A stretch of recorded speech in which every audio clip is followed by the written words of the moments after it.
what you believe should affect your life. Kung anong pinaniniwalaan mo, ano yung pinanghawak mong pananampalataya, ito ay nagre-reflect sa iyong buhay. Your doctrine affects your life. Your theology affects your daily life. And so as a pastor, and so with other pastors and elders who come behind this lectern, on this pulpit, it is our responsibility to inform so that your life will be transformed. Hindi lang kami magbubuhos ng impormasyon, pero ang goal, ang layunin ay magkaroon ng pagbabago sa buhay.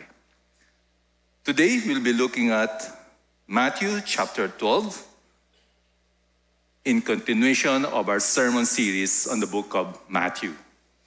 How many verses are we going to look at this morning? All. Chapter 12. So, be ready with your pillows. My intention this morning, marami po, the title itself, is the summary of the message. Jesus is the merciful Messiah. But alongside that, my purpose for you this morning is that each of you, including kayo po, nasa inyong tahanan, will be exposed to how to properly handle God's Word. And I hope na after this morning, pag uwi nyo, pag nagdi-devotion kayo, pag nagbabasa kayo ng Biblia, meron kayong idea na ganito dapat ang pagbabasa ng Biblia. Hindi yung pupunta ako sa TikTok, hindi ako pupunta ako sa mga memes, at yun ang magiging gabay ng buhay ko. I know, masarap ma-motivate, masarap ma-inspired.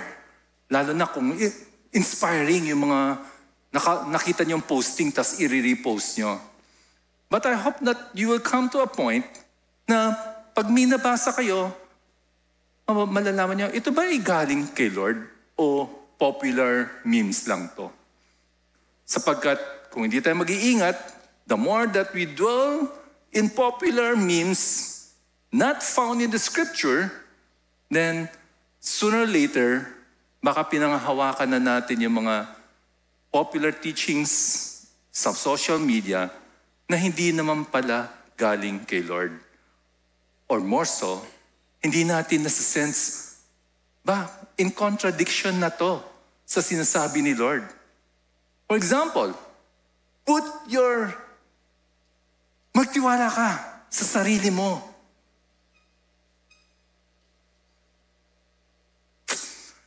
And if you start believing in that, magtiwala sa sarili mo at hindi kay Lord, you will live your life according to how you feel. You will start living your life to what you sense is right according to your own standard. And so again, this morning, I will bore you to death by covering the whole chapter 12. I won't be asking you to stand anymore because maraming verses to. But in each section of chapter 12, we will sense why Matthew put all those stories all together in one chapter. Kasi di ba magbabasa tayo, one verse, tapos wala na. O kaya, one section, wala na. Makikita natin, bakit pinagdugtong-dugtong ni Matthew itong mga stories na to? Seemingly parang may connection ba?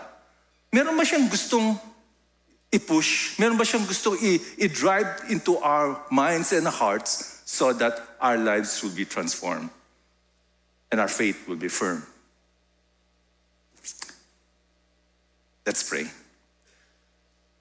Lord, we pray that, Holy Spirit, you will speak to us. You will allow us to find how beautiful your words are, that we will recognize the importance of your word written in the scripture. Help us, O Lord. We pray in Jesus' name. Amen. Beginning with verse 1. At that time, Jesus went through the grain fields on the Sabbath. His disciples were hungry, and they began to pluck heads of grain and to eat. So, nagutom yung mga disipulo, kumuha ng butil, kinain. But when the Pharisees saw it, they said to him, "Look, your disciples are doing what is not lawful to do on the Sabbath." Sabbath kasi. So, sa Old Testament, pag Sabbath, hindi ka pwede magtrabaho. Any kind of work. Yung pag-pluck, sabi ng mga Pharisees, work yan. Pag-alis ng balat, work yan. Pagsubo, work yan. So, kayo, nagpa-violate kayo ng Sabbath law, sabi ng mga Pariseo. Ito mga disipulo mo, hindi marunong. And then in verse 3, he said to them, "Have you not read what David did when he was hungry, and those who were with him?" So, to counter-argue yung mga accusations ng mga Pariseo, nag-explain si Jesus. Nung panahon ni David, nung nagugutom sila, they entered the house of God and ate the bread of the presence, which it was not lawful for him to eat, nor for those who were with him, but only for the priests. So yun, ginawa ni David. But because they were hungry. Or have you not read in the law how the Sabbath, the priests in the temple profane the Sabbath and are guiltless? Tuwing Sabbath, yung mga priests nag-work. Hindi naman sila guilty. I tell you, something greater than the temple is here. Napakahalaga sa inyo ang templo, kayo mga Pariseo. Pero may mas mahalagang dumating na sa panahon to, sabi ng Panginoon Jesus. And if you had known what this means, I desire mercy and not sacrifice. Ang gusto ng Panginoon, habag kontra sa hain. The word sacrifice there means yung mga hinahain sa templo. So yung ceremonial laws ng mga Hudyo. Ang sabi ng Panginoon, mas gusto ko yung nagpa-practice ng habag. Ako mismo, sabi ng Panginoon, gusto ko magbigay ng habag kaysa sa mga hain ninyo. You would not have condemned the guiltless, for the Son of Man is Lord of the Sabbath. Ang Panginoon Jesus, ang siyang Panginoon ng Sabbath. So, we find here first and foremost yung heart ng mga Pariseo. They were into all the ritualistic ceremonial laws, but yet yung heart nila malayo sa Panginoon. And that's why they were very meticulous of the small details. Mga technicalities ng mga ceremonial laws. Nandun siya ang puso nila, pero wala naman talaga silang paghahari ng Panginoon sa puso nila. And that's why they were finding fault in Jesus Christ and His disciples. They were trying to find ways to bring down Jesus Christ. And Jesus said, "I am the Lord of the Sabbath." Siya ang Panginoon ng Sabbath. Meaning, He is there, He is the Lord, He is in control of what needs to be done in Sabbath. Now, what's the theology of Sabbath? It's a foreshadowing of the coming of the one who will give us rest. Yes? Jesus is not taking out Sabbath, the rest day where we, Christians today, should prioritize, should set aside, so that it will be a day of worship, a day of rest from all our chores, studies, and works. A day to come together and worship God. And in the New Testament, it's happening on Sundays. So, it's also a foreshadowing. The Sabbath law is a foreshadowing of the coming of the Lord of Sabbath, God Himself, in whom we will find complete rest. And thus Jesus said, preached to us last Sunday, "Come to me, all of you who are weary and burdened, and I will give you rest. For my yoke is easy, my burden is light." You will find rest in Jesus Christ.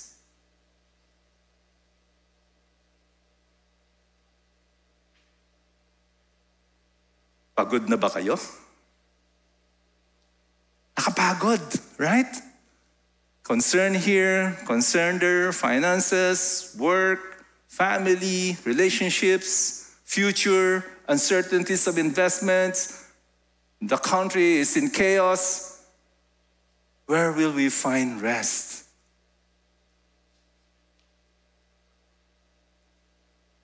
Nakapagod.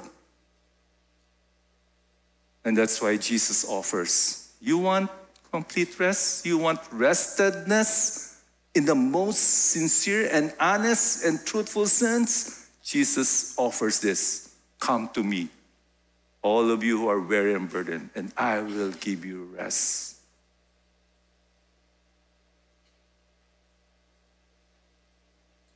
And yes, each of us is in this journey that we are continuing to learn how to find true sense of rest in Jesus Christ. But that's His offer. Now, ano yung mga lessons makukuha natin dito? Again, one, Jesus is the Lord of the Sabbath. Tandaan natin yan. Pangalawa, Jesus desires mercy over ritualistic laws. The heart. The reigning of the kingdom of God in our heart. Yun ang gusto ni Lord. Interesting, kagabi, my family and I, all my 3 children came home. My wife, si Guama, si Grandma, kumain kami sa labas. We were seated, made our order, tapos na-serve na yung ilang dishes, ay yung ibang order. And then, since na-serve na, hindi pa kompleto, nag-start na kami mag-pray. So nag-pray. Nathan, you pray. Pray si Nathan. Habang nagpe-pray kami, kapikit ang mata namin, nakatungo kami, dumating si waitress. Ito po yung dish na ganito, nilatag. Rinig na rinig ko, kahit pikit ang mata ko. Pag, siguro masisensa niya, nagpe-pray kami. Ay, ito pa yung isa pa. So, sabi ko, ano ba to, Lord? Application na ipipreach ko bukas? Gusto ko nang magalit. Di ba? Nagpe-pray kami. Tapos, ayan ka. Inistorbo ka kami. Nagpe-pray. Di ba nakita nagpe-pray kami? Kaya lang, sabi ko, mercy over external hypocrisies. The spiritual reality should be within me. So pag after prayer, tumingin ako sa kanya, nakangiti sa akin, naka-brace pa nga eh. And so the tension in me was there. The reality of a sinful man wanting to show spiritual practices and disciplines, how important it is to pray, and then wanting to be mad at the same time. Praise God. Wala akong sinabi. Kinain ko na lang yung nilapag niyang pagkain. It's the reality that we all have to face. May isa pang ang kwento eh. Let's prepare our hearts as we study God's Word.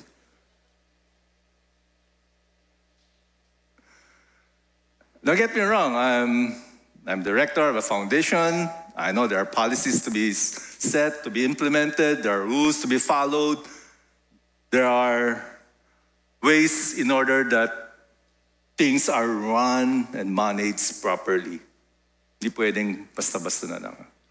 But then, as we look at the heart of Jesus, it's telling us, my desire is mercy over ritualistic laws. Jesus desires spiritual realities over external hypocrisies. Mercy over laws.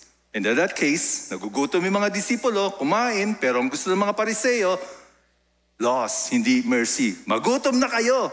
Basta masunod ang Sabbath law. Ang sabi ng mga Pariseo. Ang sabi ng Panginoon Jesus, habag. Rather than yung hain ninyo with regard to the Sabbath law. Mercy.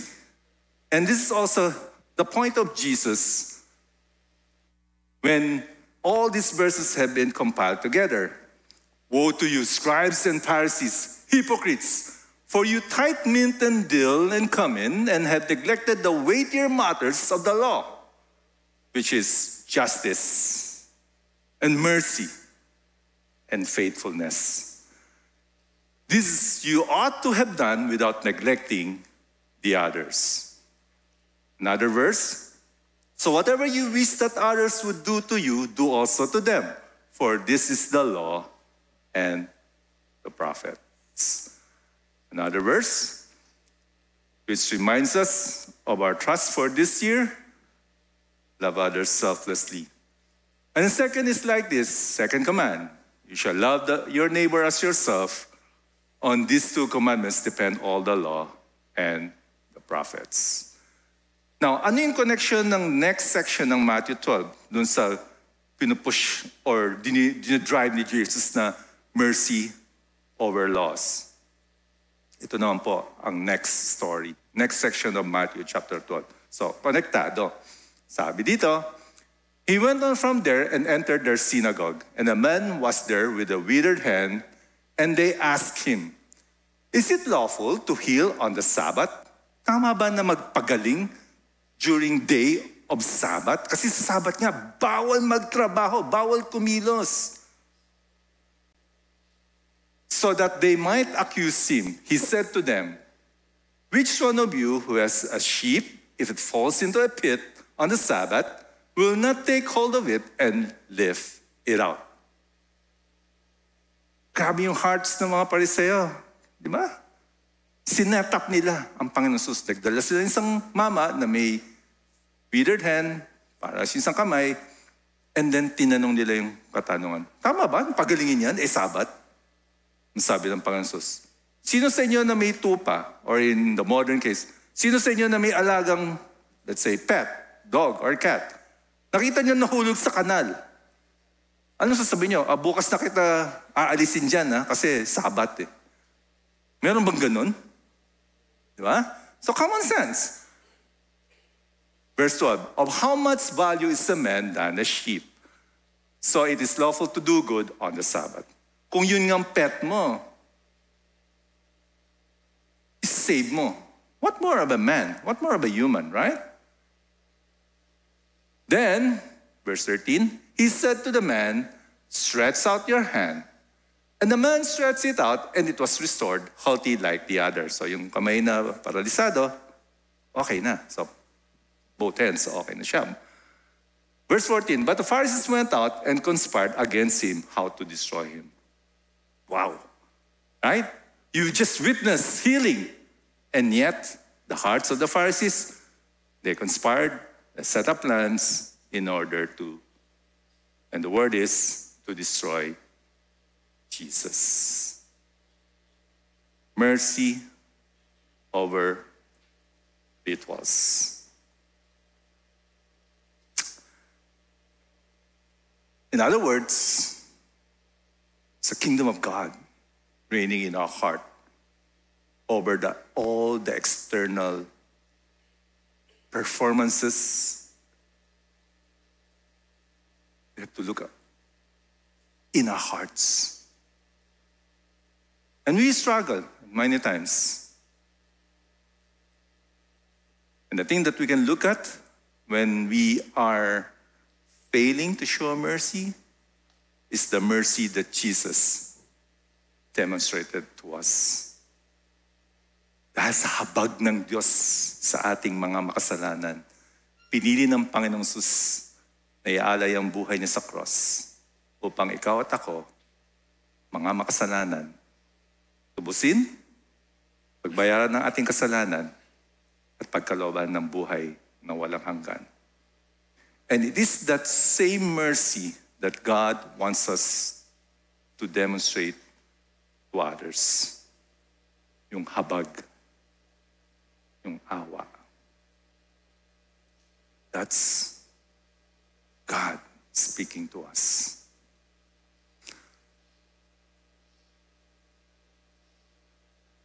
Now, ano yung connection nitong next section? Basahin natin. Jesus, aware of this, withdrew from there, and many followed him. And he healed them all and ordered them not to make him known. This was to fulfill what was spoken by the prophet Isaiah. Behold, my servant whom I have chosen, my beloved with whom my soul is well pleased. I will put my spirit upon him, and he will proclaim justice to the Gentiles.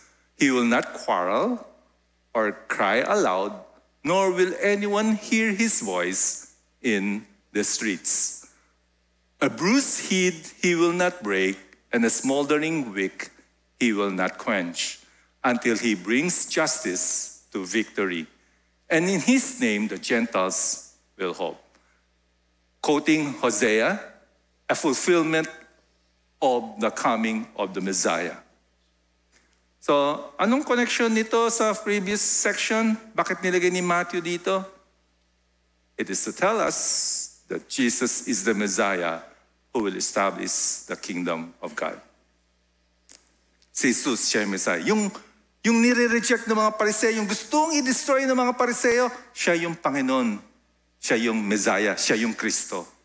Siya yung mag-establish ng kaharian ng Diyos. So, connected no sa previous sections. Hindi siya randomly placed there. And that's how we should read the scripture. Babasahin natin, tuloy-tuloy, upang malaman natin kung ano yung gusto ituro sa atin ng Panginoon. Now, after this, konektado ulit sa next story. Then a demon-possessed man who was blind and mute was brought to him, and he healed him, so that the man spoke and saw.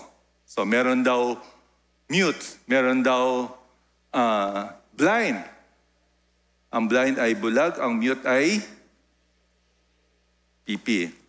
So, pinagaling ng Panginoon, nakakita, and nagsalita yung man, yung demon-possessed man. Verse 23, and all the people were amazed and said, can this be the son of David?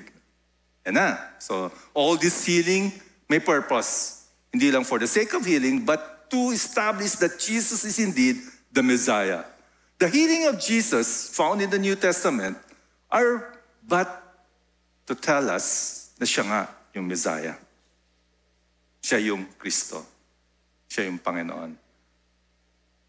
Verse 24, but when the Pharisees heard it, they said, it is only by Beelzebul, the prince of demons, that this man casts out demons. So, nung nakita ng mga Pariseo, ay, yung si Jesus, kaya nakapagpagaling yan. Dahil ang spiritong nasa kanya ay yung galing kay Satan. Thus attributing demonic spirits on Jesus. Yun ang gusto palabasin ng mga Pariseo. Knowing their thoughts, Jesus said to them, every kingdom divided against itself is laid waste, and no city or house divided against itself will stand. And if Satan casts out Satan, he is divided against himself. So Jesus is arguing against the Pharisees na hindi pwede. Kasi hindi pwedeng si Satan, ikakast out niya yung kanyang sariling kaharian. How then will his kingdom stand? Verse 27, and if I cast out demons by Beelzebul, by whom do your sons cast up out? Therefore they will be your judges. But if it is by the Spirit of God that I cast out demons, then the kingdom of God has come upon you. In other words, Jesus is saying, it is the Spirit of God that is within me, that is in me, that I cast out demons. Here I am establishing the kingdom of God. Okay? So, konektado sa mga previous pericopes, previous sections ng Matthew 12. Verse 29, or how can someone enter a strong man's house and plunder his goods unless he first binds the strong man? Then indeed he may plunder his house. Whoever is not with me is against me, and whoever does not gather with me scatters. So, Pharisees, whoever is with me, and if you're not, you will be scattered. Therefore, I tell you, every sin and blasphemy will be forgiven people, but the blasphemy against the Spirit will not be forgiven. And whoever speaks a word against the Son of Man will be forgiven, but whoever speaks against the Holy Spirit will not be forgiven, either in this age or in the age to come. Now, church, perhaps you have been in the faith for some time, and you have been exposed to other preachers, teachers, books. You might have encountered teaching na merong unforgivable sin. The sin of blasphemy against the Holy Spirit. Maring may nagturo sa inyo. Maring yun ang pinanghawak. Uy, merong unforgivable sin. yung blasphemy against the Holy Spirit. Kasi nga, pag binasa mo to, mukhang yun ang sinasabi. And thus, as your pastor, let us be careful that we don't just read one verse and then come up with an important doctrine. What's the context when Jesus said this? Ang context, yung mga Pariseo, sinasabing, si Jesus ay may demonic spirit. Sinasabi ng mga Pariseo, yung spirit na na kay Jesus galing kay Beelzebul. Thus, it is a blasphemy against the Holy Spirit because the spirit that is in Jesus is from God. Thus, it is not forgivable. Why? Because if you deny that Jesus is God, you're telling that He's of the evil spirit, then how can you receive forgiveness of your sins? Balikan natin.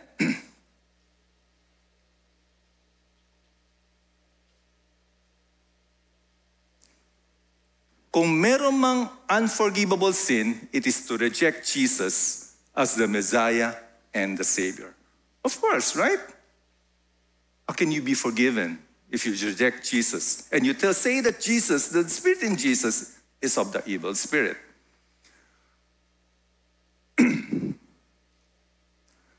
Let's go back to Matthew 12. Kaya nga dugtong-dugtong yan eh.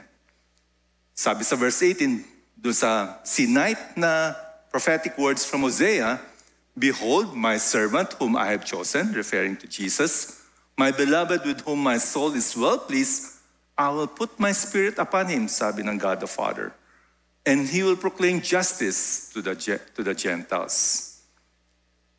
Verse 12, chapter 12, verse 18. And then sa 22 to 32, ito yung sinabi.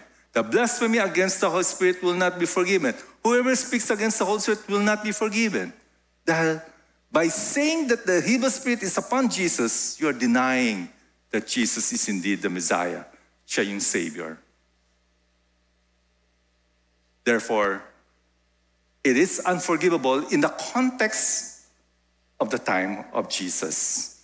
Because to reject Jesus as the Messiah and Savior, it is unforgivable. Dahil sinasabi ng mga Pariseo, evil spirit ang na kay Jesus. It is unforgivable. Now, how do we receive forgiveness of sin? To receive Jesus as the Messiah and Savior.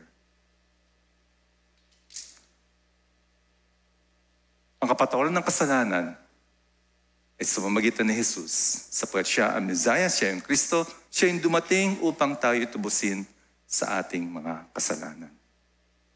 Yeah, sadly, even some well-meaning Christians, I heard them saying, ay, merong unforgivable sin. I'm sorry, but that was taken out of context. That's not what is meant in Matthew chapter 12. All our sins, Jesus paid for. He died for us so that you and I may have eternal life. To receive forgiveness of sins is to trust Jesus as your Savior and Lord. To believe that indeed He is the Messiah, siya yung Kristo, siya yung ating tagapagligtas. Clear ba tayo doon? Sige. Elders, pastors, disciples, let us take note of this. Kung may narinig kayo magsasabi na mayroong unforgivable sin, hindi ako mapapatawad doon. Kurutin niyo yung dito. Mahina lang. Ang kapatawan ng kasalanan sa pamagitan ni Jesus, sapagkat siya ay Messiah. Yung context nito ay yung panahon ni Jesus na nandito siya at siya ay inaakusahan na mayroong evil spirit sa kanya. Okay? Okay, I'm done with my role as your senior pastor. May 15 minutes pa ako. Sige, tuloy natin.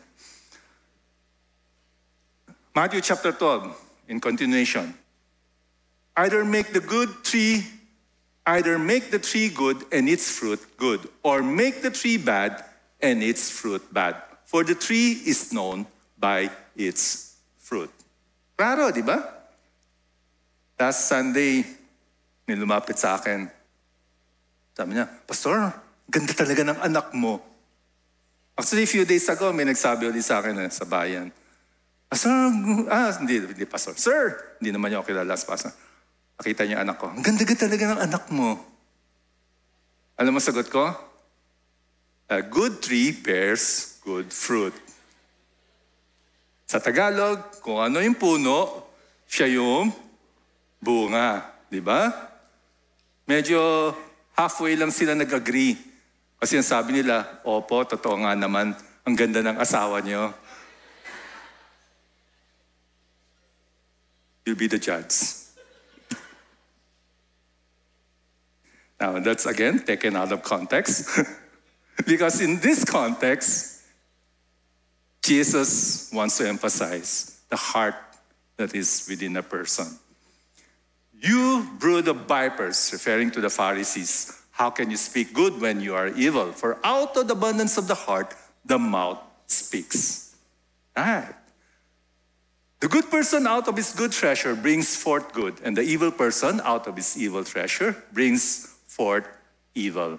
I tell you, on the day of judgment, people will give account for every careless word they speak. For by your words you will be justified, and by your words you will be condemned. Yes, the tree is known by its fruit. A good tree bears good fruit. A bad tree, an evil tree, bears bad fruit. The heart is known by words spoken. May kilala ba kayo na bawat expression na lang may kasamang mura? Magsasalita lang, magkukwento lang, meron pa kasamang curse words. But then also, a few weeks back, I had a Bible study with a big group, and I was speaking to one of those who attended, and when I mentioned, wow, yung anak niyo, wow, nakagraduate na. Ang sagot niya, biyaya ng Diyos. Wow, kwentuhan ulit kami. Wow, ang galing po, ganito. Ang sagot niya, biyaya ng Diyos. Well, I was wow, flattered by what he said. This man recognizes that all good things that have been happening in his life ay biyaya ng Diyos. Blessings from God. So meron siyang recognition. Spontaneous. Spontaneous sa lips niya to give praise, to honor God. And that only can happen if the kingdom of God reigns in one's heart. Connected ulit sa ating mga previous section kanina, yung external hypocrisies natin. Maring nagiging showing lang. But in the quietness of our hearts, there's no kingdom of God reigning in our heart. For out of the abundance of the heart, the mouth speaks. I mentioned to you kanina, may mga taong laging may curse words sa mga kanilang words. May mga tao rin na most sentences niya, most accomplishments start with the word I. I thought of this. Ako, nakaisip nito. Ako ang gumawa nito. Kung di dahil sa akin. So, with those expressions, we know, we sense, sino yung nagre-reign sa heart niya. Sino yung Lord ng seat of the throne of His heart.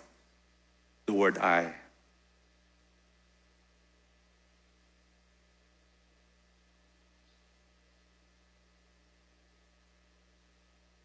By the grace of God, we have been saved. It is the same grace that sustains us.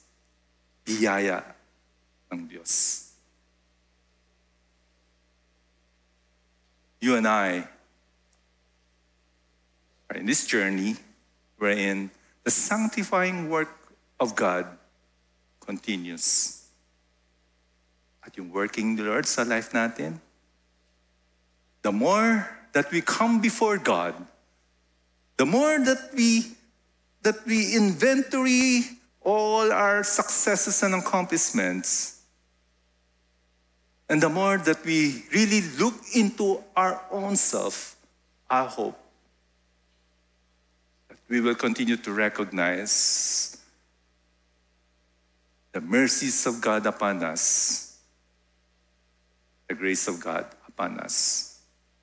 And it is by the grace of God that we can accomplish things.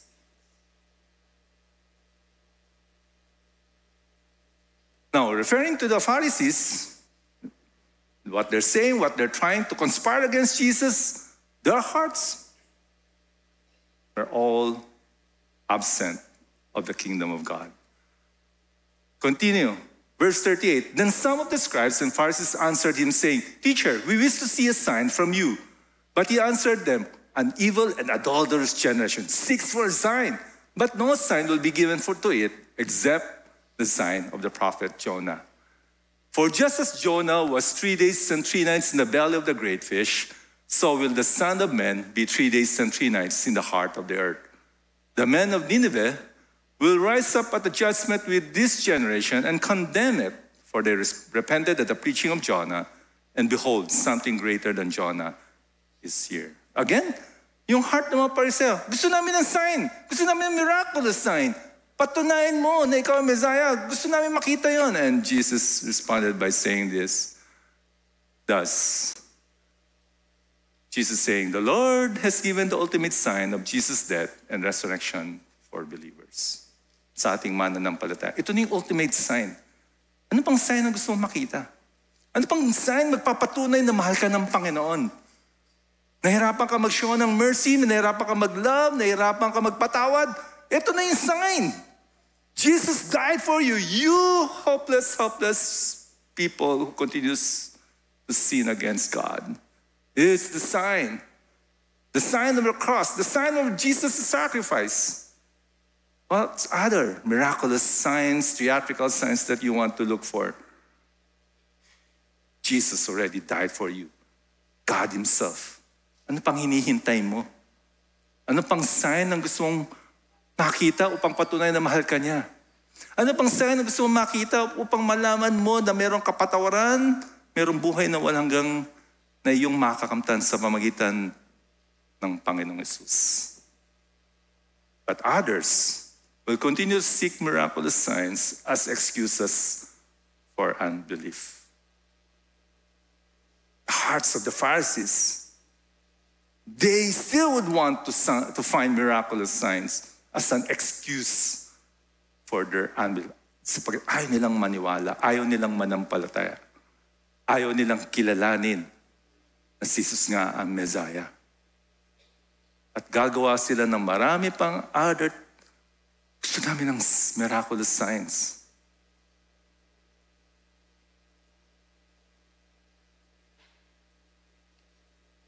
Verse 43.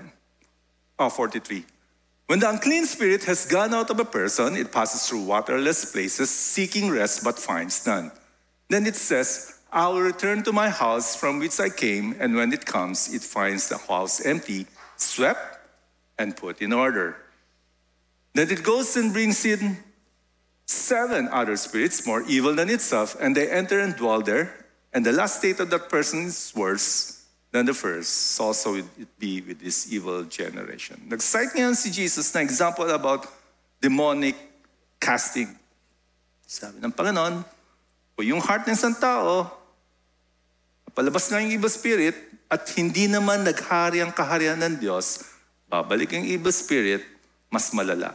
The same with the Pharisees. Now, let me just cite that in casting out demons, hindi kailangan ng theatrics. Hindi kailangan ng special device. Hindi kailangan ng special language. Hindi kailangan ng special chanting. The name of Jesus, the authority and power of the name of Jesus, that's what can cast out demons.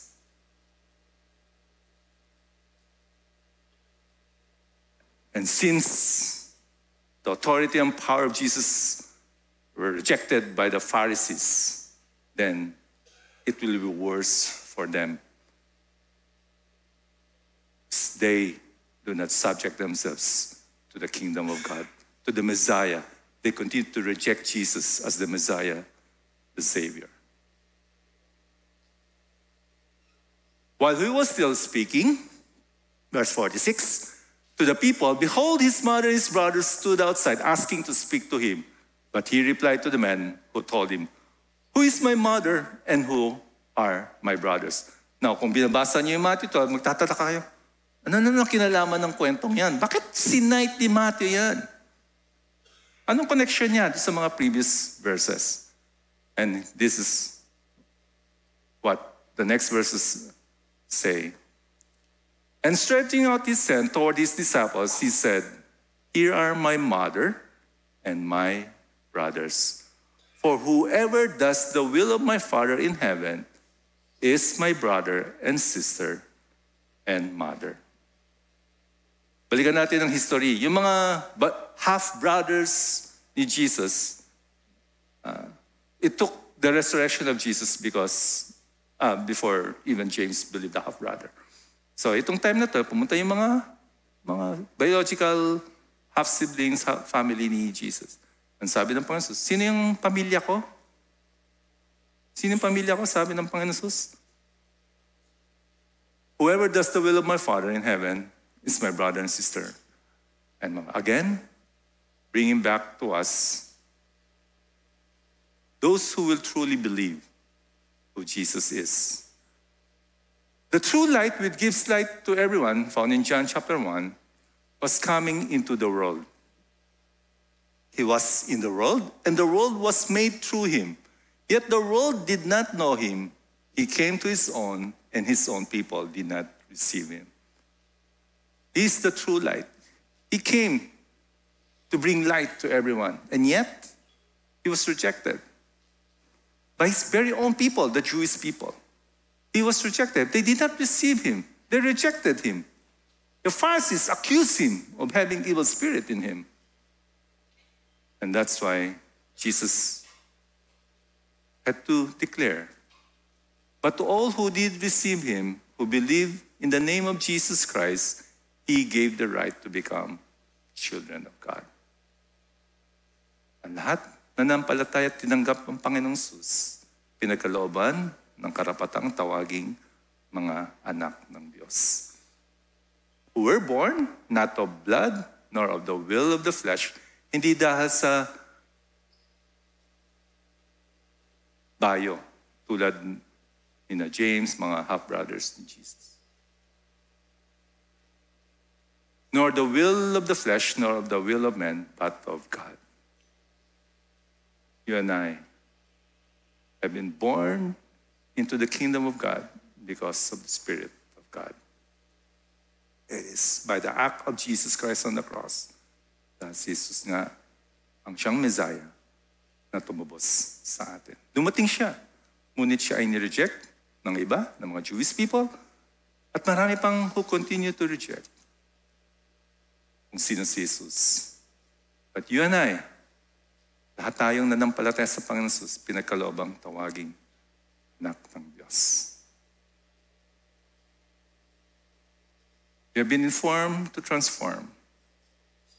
We have seen that Jesus is indeed the merciful Messiah. Siya yung Messiah. At ang desire niya is to show mercy. He first showed it to us by dying on the cross for us. He desires mercy over our ritualistic laws. He is God, whom the Holy Spirit resides. And in him we find eternal life. All this written in Matthew 12 are meant to transform us, that you and I may hold firm kung sino ang Panginoong Jesus, and thus changing our lives. Let's pray. Ang lalim ng salita mo, Panginoon. Meron kang mga magandang layunin. Ang nais mo sa aming mga mananampalataya, patuloy na lumago sa pagkilala sa iyo. lumago sa pag-understand ng banal na kasulatan. And thank you, Lord. Thank you, Lord, for this Bible. Thank you for your word. That we can learn truth. That we can learn who you are. We pray, O Lord, na patuloy mo kaming naligyan ng desire, O Lord, to spend time in the Bible so that we will not be deceived by the secular media, but be transformed by your very word. We give thanks. We pray in Jesus' name. Amen.